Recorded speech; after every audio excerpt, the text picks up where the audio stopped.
और उधर लखनऊ में अलकायदा की साजिश के नए तार सामने आ रहे हैं।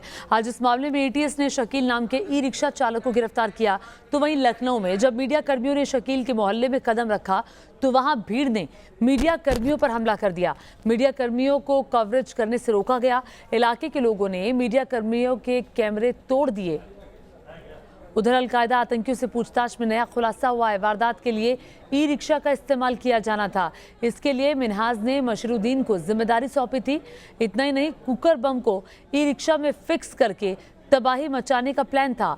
मिन्हाज ने अपने घर में बम बना रखा था और बम का कनेक्शन सिर्फ बैटरी से करना था। तो साजिश की तैयारियां पूरी हो चुकी थी। उससे पहले इस साजिश को बेनकाब किया गया। अलकायदा आतंकियों से पूछताछ में यूपी एटीएस को बड़ी जानकारी हाथ लगी है। खबरों के मुताबिक आतंकियों को आतंक के 5 चैप्टर पढ़ाए जाते थे। इतना ही नहीं, गिरफ्तार मिन्हाज और मशरुद्दीन नाम के आतंकियों ने आतंक का बाकायदा कोर्स किया था। मिन्हाज मशरुद्दीन के मोबाइल से 12 भड़काऊ वीडियोस भी मिले हैं जो उन्हें इनके हैंडलर की तरफ से भेजे गए थे। सूत्रों के मुताबिक आतंकियों के हैंडलर ने यूपी के कई शहरों में कॉल किए थे। कानपुर में 8 और 9 जुलाई को सबसे ज्यादा कॉल किए गए थे। मिन्हाज ने नेपाल में 2 लोगों से 4 बार बात की थी। एटीएस ने अलग अलग जिलों में अपनी 3 टीमें भेजी हैं जो इस पूरे मामले को इन्वेस्टिगेट कर रही हैं।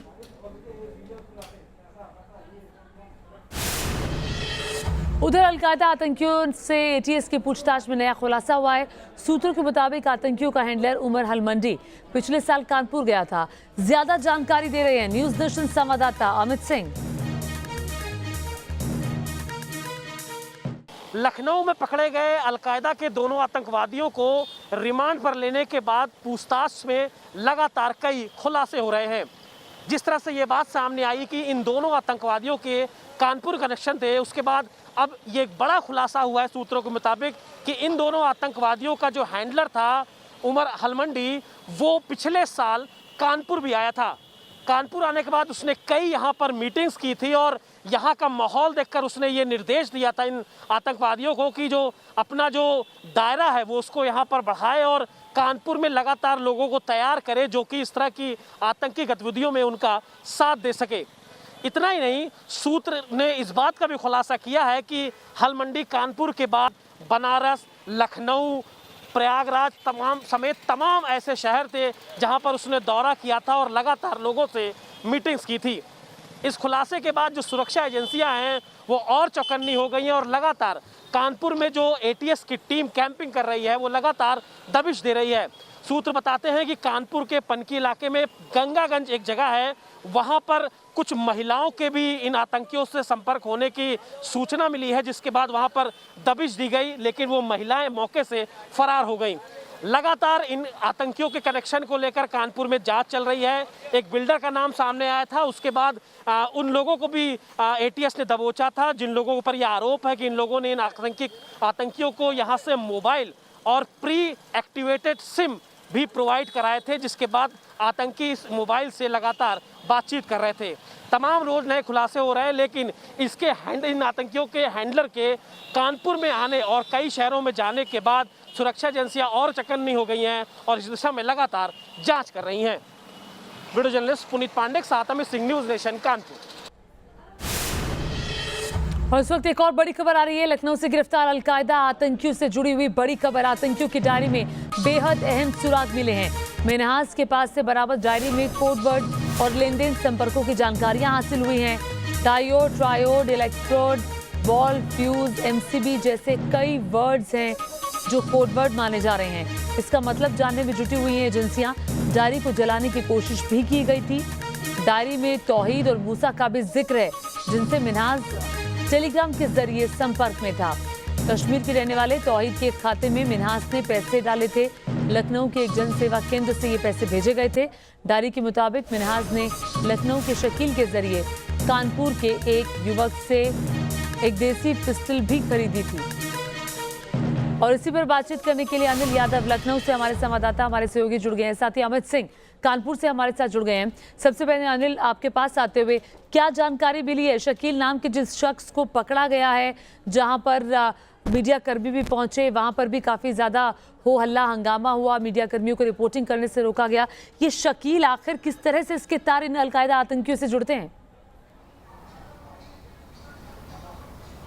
देखिए, शकील की जानकारी एटीएस को मिन्हाज से मिली है। मिन्हाज के मोबाइल की जो कॉल डिटेल्स हैं उसके आधार पर शकील के नंबर्स पर कॉल की गई थी, उसी से शकील तक पहुंची एटीएस। और शकील को आज गिरफ्तार कर लिया है एटीएस ने पुराने लखनऊ के बुद्धा पार्क इलाके से। और वहां पर जब मीडिया कर्मी गई तो उसके मोहल्ले वालों ने मीडिया कर्मियों पर हमला बोल दिया, उनके कैमरे भी तोड़ दिए। हालांकि बाद में पुलिस बड़ी संख्या में वहां पर पहुंची है। और जानकारी अब जो मिल रही है, अब तक 6 अरेस्टिंग हो चुकी है। 4 आज पकड़े गए हैं और 2 11 जुलाई को पकड़े गए थे, मिन्हाज और मशीरुद्दीन। और 6 से पूछताछ के बाद अब पता चला है कि कानपुर भी इनका एक बड़ा गढ़ था और कानपुर में भी 3 महिलाओं की तलाश है। बताया जा रहा है कि उन्हें मानव बम बनाने की तैयारी थी, वो तीनों महिलाएं फरार हो गई हैं, उनको एटीएस ढूंढ रही है। और इसके अलावा 8 इंजीनियरिंग कॉलेज के भी जो छात्र हैं उनके कॉल डिटेल्स मिले हैं मिन्हाज और मशीरुद्दीन, और जो 4 आज पकड़े गए उनसे पूछताछ के बाद, क्योंकि ये चारों इंजीनियरिंग कॉलेज जो हैं इन सभी आतंकवादियों के संपर्क में थे। और माना जा रहा है कि इनकी हाल जल्द ही एक बैठक होनी थी, उस बैठक में धमाके की जगह और धमाके का शहर डिसाइड होना था। और माना जा रहा है कि ये 21 जुलाई यानी बकरीद जो है उससे पहले ही ये धमाका होना था। और अभी जो सूत्रों से खबर निकल कर आ रही है, एटीएस के सूत्रों से, जो एटीएस में हमारे सूत्र हैं, उसके मुताबिक लखनऊ के हनुमान सेतु स्थिर मंदिर और अमीनाबाद, जो कि एशिया का सबसे पुराने बाजारों में से एक है, वहाँ वो चिन्हित किए गए थे धमाके के लिए। लेकिन एटीएस ने, देखिए कितनी बड़ी साजिश का भंडाफोड़ किया। अगर ये कामयाब हो जाते अपने मंसूबों में तो निश्चित ही एक बड़े स्तर पर खून खराबा होता। बिल्कुल बिल्कुल, बहुत सही बात आप कर रहे हैं अनिल। जिस तरह से बता रहे थे अमित कि कानपुर भी निशाने पर था, कानपुर को एक बड़ा गढ़ इन आतंकियों ने बनाया हुआ था। उन 3 महिलाओं की तलाश भी की जा रही है जिनको मानव बम बनाने की साजिश रची गई थी। क्या जानकारी कानपुर से है?